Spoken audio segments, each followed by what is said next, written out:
and the tiny habits, the tiny emotional responses that over time accumulate, over time build up, and over time either pull our lives forward or pull us backward. And by the way, don't feel bad at all. Come on up. There's empty seats up here. Come on, Charla. You can do it right up here. So if you missed the first 2 listens, just go to our podcast and scroll down to the 2 weeks before Club Day, and you can get caught up. And so today we're going to talk about, am I doing it right? Am I doing prayer right? Am I doing praying right? Now, I know, because I've asked a lot of you, that a whole bunch of us don't pray anymore, at least not the pray for kind of prayer. There's been an interesting conversation going on the app. I hope you've been following that. I really enjoyed it. It started with a conversation. I just saw John. Where'd he go? Started with a conversation with John a little bit ago. I realized it's been a long time since we've talked about this, so we're going to think about this together. Now, if you'd like to think more broadly about the topic of prayer in a rethought, quantum worldview way, in 2015, most of our lessons for that whole year were rethinking prayer. We explored a rich heritage that we have as a tradition, unearthing a bunch of practices that awaken us to the interior light. Prayers of meditation, prayers of self-examination, prayers of watchfulness, prayers of detachment, prayers of silence, prayers of solitude. But this lesson isn't about any of those. This is just about one kind of prayer. It's the I'll pray for you kind of prayer. And we're asking ourselves, is there any merit in that kind of prayer? Is there even a way to do it right? Now, I bet you've heard this. I bet you've felt it. I noticed it several years ago after another one of the school shootings. A placard was being posted about that said, I don't need your thoughts and prayers. I need sensible gun policy. And it captures an idea that's kind of become part of our social moment. Justified, I think, that words are cheap. So when I hurt, and what you have to offer me is some words that you speak to your deity in the sky, when in fact what I need is an ally, when what I need is someone to stand with me, when I need someone to help me make change, your thoughts and prayers, well, I hope you feel better. I hope it checks a box, makes you feel like you've done something, but thank you, go away. I don't think I want what you're selling. Anyway, I bet you've heard that. I bet you've felt it. It's just kind of in the air these days. Pope Francis said this: you pray for hungry people, and then you feed hungry people. That's how praying works. You pray for hungry people, then you feed hungry people. That's how praying works.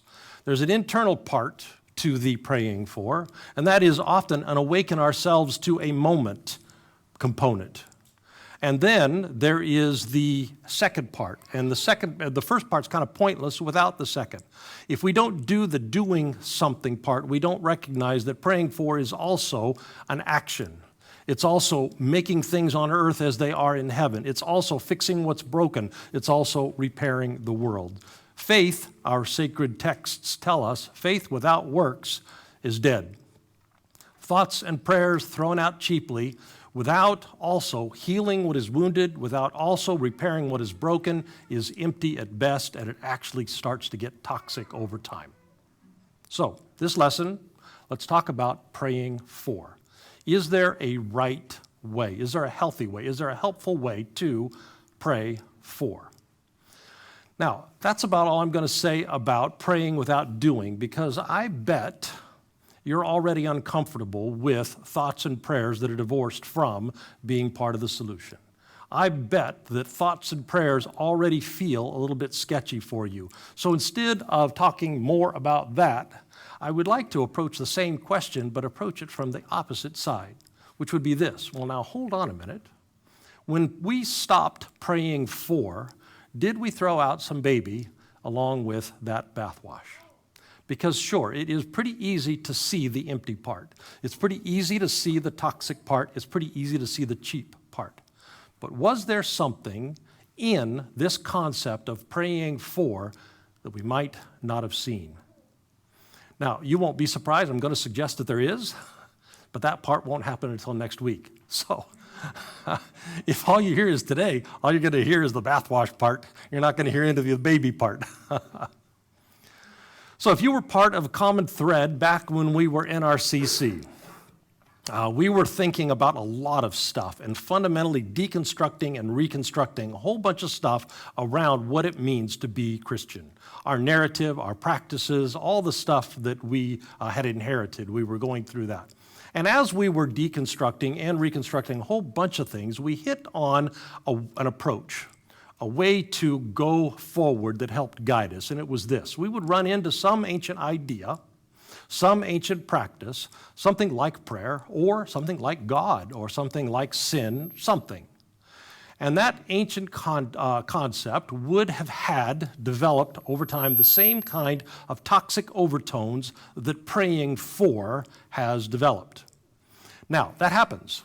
As time goes by, religious wisdom and religious practices tends to devolve, tends to become a little bit fouled, a little bit empty, a little bit toxic. So our approach was that instead of following the human tendency, which is to kit and caboodle the whole thing, just to throw it all out, we decided that it would be better if we tried to not reject everything out of hand, but instead start with an assumption. And this was the assumption that an ancient thing is an ancient thing because there was something in it when it started. An ancient thing is an ancient thing because there was something in it when it started. There was something good. There was something deeply human. There was something helpful that was in there. So rather than impoverishing ourselves by throwing out the whole thing, we would be better served, we concluded, if we assumed that there was something there. And then we went back, way back, and begin to strip away toxic layer after toxic layer after toxic layer and try to find what was the thing of original value, what was the original good, what was the original thing that made it become a thing. So I'm thinking, let's try that with thoughts and prayers. That's about as off-putting a religious notion as there is, so maybe we could say, what was the good thing? What was the meaningful thing? What was the kernel of goodness that made it for so many, and still for many, such a meaningful and such a helpful thing? What's the good thing? So let's see if we can find that. So these are the questions that we're going to talk about after during What Are You Thinking? Today's questions are about your experience. This notion of praying for, what did you learn about it growing up? Be thinking about that as the lesson goes on. What did you experience anything in this concept of prayer that was helpful? What was it? Let's talk about that. Have you found something in this notion that is troubling for you? What was that? Let's talk about that. And then the last question is going to be, help me get ready for next week. Because I'd like to hear what you think of what might be the baby that's in there with the bathwash, okay? So you can be thinking about that. That'll give you some time to get ready for the What Are You Thinking so it doesn't get sprung on you. So let's start with the bathwash part. Let's start with the seedy underbelly of praying for. If we know what praying for is not, if we know what the bathwash is, we might be better able to recognize the benefit, the good, the value that is in it. So now I wrote this story down a long time ago. It happened after What Are You Thinking? And it was years ago, and I think I remember whose story it was, and I think that person's in this room, but I can't remember. So I'm just going to tell you it in an anonymous way. In any case, I've heard some version of this story a whole bunch of times. So I was part of a church, the storyteller said, that believed in praying for the sick. And then a little girl in our community got sick, real sick, like cancer kind of serious. And we prayed for her, all of us.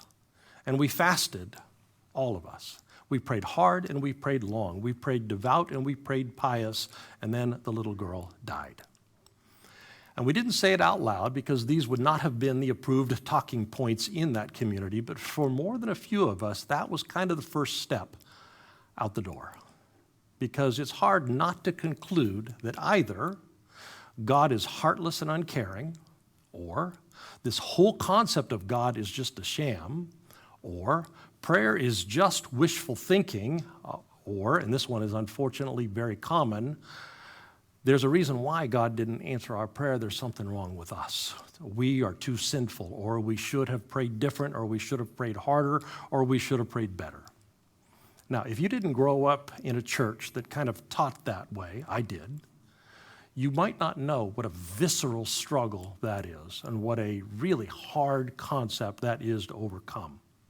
So yeah, maybe God is a big lie to make us feel better. Or maybe God just is mean and nasty. Or maybe God doesn't give a tinker's damn about little girls with cancer. Or maybe our meaning-making narrative about God could use an update. Or our meaning-making narrative about praying could use an update. Maybe we could use a better story. Here's how our praying for story usually goes. Your daughter, is in serious trouble, maybe cancer. And I care about you, so it hurts me that you are going through this. And so I beseech my heavenly deity on your behalf. And then my heavenly deity then helps your daughter or doesn't help your daughter. So once the prayer has been issued forth from me to the deity, then the deity decides yay or nay. Now here's the thing. Even if my deity decides yay, I'm not sure I want any part of it because this is an all-knowing, all-powerful deity. So that means this deity has been watching the things that are going on, seeing your little girl suffer, and has decided to stand by and do nothing until I pray. Then, after I have shown the proper respect, after I have shown the proper veneration, after I have shown the proper deference, then after I have observed the proper religious protocols, after I have said the proper words, done my proper duty, then the deity will decide to help your little girl. Now, if that deity were a human person, I would want no part of that human person. I would not want to be around that human person. I would steer clear, kind of like I would steer clear of a mafia boss. Thank you, no. I do not want someone like that at such a deep and intimate place in my life. So thank you, no. But on the other hand, that deity might decide nay and not decide yea. In that case, also want to steer clear. Because, again, all-powerful and all-knowing, my deity has seen your little girl's suffering and has already decided, yeah, I'm not going to do anything. I got a bigger plan, one that you can't understand. I'm going to teach you all about virtue by enduring some suffering. I'm going to teach you all about how broken the world is by sin so that you realize how great your need for salvation is. Or I have a better plan for things. They're going to get better after you suffer your time on earth. Then there will be a time in which your tears will be wiped away, which again, if that deity were a person, I would not want to be deeply associated with that person. So when we dig into our icky feelings about thoughts and prayers, or pray for, there's a good reason why we have those icky feelings. Now, preachers don't usually stand up and say the stuff that I've just said. We don't usually articulate that stuff out loud. Usually that's what the atheists do. But when we say those words out loud, what we're doing really is talking about something that's in there, kind of floating around inside of us, but maybe we don't talk about. Maybe we don't bring from the tacit to the explicit, and consequently it just sits down there and festers a little bit. Now, folks who grew up in that narrative sometimes wonder when they hear it spoken out loud, when we begin to find that there's something on the other side of that narrative, how did it take me so long to reject that whole thing? Why didn't I see how toxic that story is? Well, it turns out there's a reason for that too. There's a reason why this is such a persistent narrative, because it turns out that that story, if you can ignore the unsavory parts, and by the way, our brains are really good at ignoring unsavory parts. If we can ignore the unsavory parts, that story has a juicy payoff for the ego as self. Now, from the beginning, human beings have lived in a dangerous world. And those human beings that were able to manipulate their environment so as to avoid danger, they lived to have babies. And they passed their manipulate the environment so as to avoid danger genes onto their children, who, if they got the genes, pass it on to theirs, until you and I now sit on this end of a whole long chain of history with a concentrated sense of a bunch of instincts about surviving and having babies. And from the beginning, we human beings have needed love and acceptance so that we could be part of a tribe of people, and if we did, then we could survive. And so, if I had the get loved and get accepted instincts, then I got to stay in the tribe, and I got to find a mate, and I got to have babies, and I got to pass those instincts along. Consequently, here you and I are after a long chain of those interactions, and we carry inside of us the instincts to get loved and get accepted, to avoid danger, manipulate the environment to do so, and to get loved and to get accepted. Those things just exist inside of you and me. We carry them, and they're very concentrated inside of us. So, you and I walk around with a whole series of onboard systems designed by natural selection to keep the species alive and to keep us having babies. So, those things are there. They're inside of us. Deeply instilled, instinctive reactionary responses. However, when you and I live inside of that series of onboard instincts, it doesn't feel to us like evolutionary strategies at all. What it feels like is me. What it feels like is the way things are. What it feels like is reality. What it feels like is self. So those onboard systems designed by a long chain of events feel to me when I'm inside of them like self. It's a collection of instincts, but it feels like self. But what we call that version of self is the ego self. So a whole set of systems, instincts, feeling instincts, thinking instincts, acting instincts, that when we follow them service a singular objective, and that is to survive and to mate.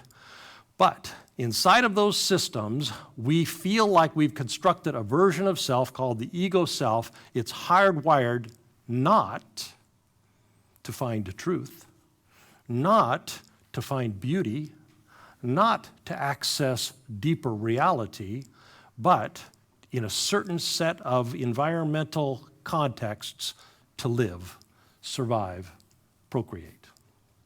Now, that couple of paragraphs that I just finished, I say it a lot. I say it a lot because it's an essential framework for understanding what the spiritual journey is about. Because it applies way beyond a lesson on praying for. It applies to any endeavor that we undertake as part of the spiritual quest. Because the spiritual quest is a journey to try and rise above or move beyond, to transcend our evolutionary versions of self. We've got it. We carry it around inside of us. We do. But we also have something more. We have something more than this lesser version of self. We have something more. We call it the inner light self. Every time we put our hands on our heart and extend our hand to the city, we say we are carriers of the breath of God. We are carriers of the inner divine. Yes, we're made out of dirt. Yes, we're made out of stardust. We are. And we're made out of divine dust. We're made out of this interior spark, this inner light self. And so the whole spiritual quest is an endeavor to rise above these very powerful algorithms that run in our heads that keep us surviving and thriving, these strong emotional responses, these thought patterns, all the things that we do that are part of the base self, the ego self. The spiritual journey is about rising above them and accessing what goes on within at that deeper level. So that's the bedrock foundation of every spiritual tradition, that there is more inside of us than our natural selection instincts. Now, to be sure, those are in there. But the body of ancient wisdom and the body of ancient practice stands alongside of us to point us to access that moreness that we also carry. It is also in there. Well, I say that again today as we are talking about praying for, because it applies in this context especially. So here's the thing. As I said a moment ago, if you can hide from the toxic undertones of this praying for story, as stories go, this one really works for the ego self. So I awaken inside of a self. And it feels like it's very small in a very big and dangerous world. And now I have to deal with that. But that story makes me feel much less small. All I have to do is jump through whatever hoops my tradition tells me that I need to jump through. And I grew up in a tradition that had hoops to jump through. You might have as well. And if I will do that, look at those arrows. Look at which way they point. Look who is working for me. I have a very powerful friend now, and I don't have to feel so small because that powerful friend is working for me. That makes my ego self feel a whole lot better about things. Now again, I do have to do something. I have to demonstrate my fidelity to the deity. I have to demonstrate my piety. I have to demonstrate my commitment. I have to make some sacrifices. I have to evoke some virtue. But if I do, look who works for me. So I can't fix your daughter's health, but I can be pious and I can be devout. I can't deal with this thing that's going on in your life that's really hard and really painful, but what I can do is say some words to my deity who works for me, and in the end, my ego self will feel a whole lot better, like I've actually done something. Now, that's a really harsh and ugly way to talk about it, and I know that's true. But I also want us to know that stuff sits in there, and it just percolates, and it festers down there. And I also want to be fair that we, religious folks, we often start there. We often start with that framework because it helps us when we feel particularly vulnerable in our years of adolescence. But then we get older and we get wiser, and the adolescent quest for security or for power or for validation usually gets mitigated over time. But because that praying for framework starts there, the framework itself doesn't die easily.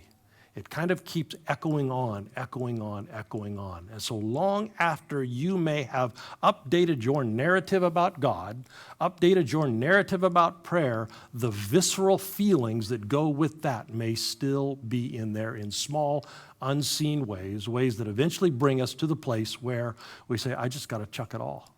I got to get rid of it all. And then we look up one day and I start asking you a bunch of questions and I find out you're not praying anymore. You're not praying for people anymore. Lots of us are not. What starts out as a strategy to feel safe in a dangerous world often gets locked into place until we're left with only two options. One option is to double down and to muster a little bit more energy and to pray a little bit harder and to be a little bit more devout and a little bit more pious, or abandon the whole framework altogether. And at that point, it doesn't matter how eloquent we have learned to say the words of prayer. It doesn't matter if we rise early. It doesn't matter if we pray hard. It doesn't matter if we practice virtue. It doesn't matter if we treat people well or become a good person. The ego strategy, it's an ego strategy, and a truth that isn't true enough will eventually break down. It was never going to work anyway. It's not true enough. If it didn't pay such rich dividends to the ego self, we probably would have dropped it a long time ago. So, we might have called what we were doing praying for. We might have called it prayer, and it definitely was something, but I don't think the word prayer is a very good word for that. Any practice that shrinks the divine to working for me. Any practice that expands the ego as self so that I feel safe in a dangerous world. I don't think that is worthy of the word prayer. So when it stops working for us, as it inevitably was going to, we can amp up our efforts, apply more discipline and more energy and more effort and more devotion, but eventually praying for will become a burden, and the reason is because it's a burden. It will eventually feel empty, and the reason is because it is empty. It'll eventually feel trivial because it is trivial.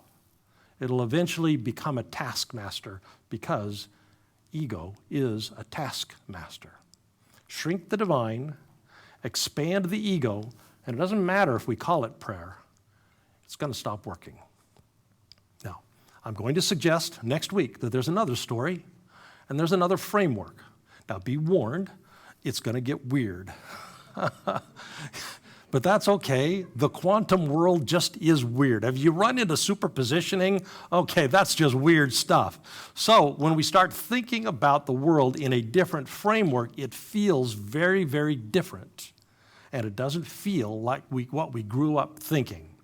But if we could rethink our story, I think it's possible to rescue what could be a powerful, a transformative, and a communal rhythm of life, a way of being together that does not shrink the divine and does not expand the ego. So back when we were rethinking many, many parts of the Christian narrative, many, many parts of Christian wisdom and practice, I used to quote a saying from Jesus all the time. It's from his Sermon on the Mount. He said it this way. He said, when the light inside of you is darkness, oh, how great is that darkness. In other words, when you fall into a darkness practice, but you believe that it's actually an inner light practice, you're really going to be in trouble because you're going to hold on to that idea with the tightest grip that you can because you believe that it is light. It's not. But because you believe it is, if you were to let it go, it would feel like a betrayal of all that is good. And we face that. We do in moments of transition like we're going through in history right now.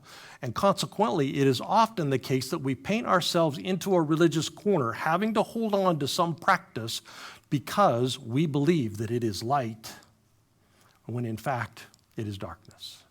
We believe that we are doing the right thing when in fact we're shrinking the divine and we're expanding the ego. So we hold on tightly. And when a truth that is not true enough is in fact toxic, and we still hold on, and we still hold on, and we still hold on, and we still hold on, we finally get to the place where it's just too much. Something breaks, and we have to throw the whole thing out. Baby and bathwash. Kit and caboodle. So, if you miss next week, all you got was the bathwash part. Now, maybe the bathwash part's a good start because maybe you hadn't been thinking these thoughts and maybe you need to kind of be exploring and expanding and deconstructing. Maybe you got to do that, but also kind of not the point. So, next week. So, Inner Divine, may we access all that is true and all that is beautiful. Amen. Well, if you would, please prepare your offerings. Those of you online as well, we all donate on the website, so go to your phone, and at the top of our website, there's a donate button. And remember what I say, that an investment in spiritual community. When we give our time and our energy and our love and our dollars, what the community does is a profound return on investment. It takes that investment, amplifies it, turns it around, and gives it back to us in the form of an environment in which we thrive, flourish, and grow. So, we all donate online. It's at the top of our website. You can find the donate button there. And the questions are in the live stream notes for those of you online. I hope you'll be thinking about them today. I hope you'll be talking about them with somebody today. We're going to be talking about them with somebody here in the room right now. And so this week, we made some good progress on being able to offer a Zoom version of the What Are You Thinking for online folks. I hope we'll be able to do that. Well, what does soon even mean? I thought we'd be able to do it by now. So we'll be able to do it soon. If you would, please, let's put our hand on our hearts and let's dismiss the folks who are online. Let's remember that we are, every one of us, carriers of divine breath. We were animated by the breath of the divine, which means we carry divine spirit. And that means love and joy and peace and patience and kindness and goodness and gentleness and self-control. That means wisdom and courage and virtue. That means they are within us. Hidden, yeah, but they're in us. And if you would, extend your other hand to our city. Let's look for opportunities to share the stuff that's already in us with the people that we live and work and go to school with, looking for opportunities to repair and heal our worlds. Amen. God bless you all. We'll see you soon, and all the rest of us, let's begin to do this. We're going to break into groups of 5.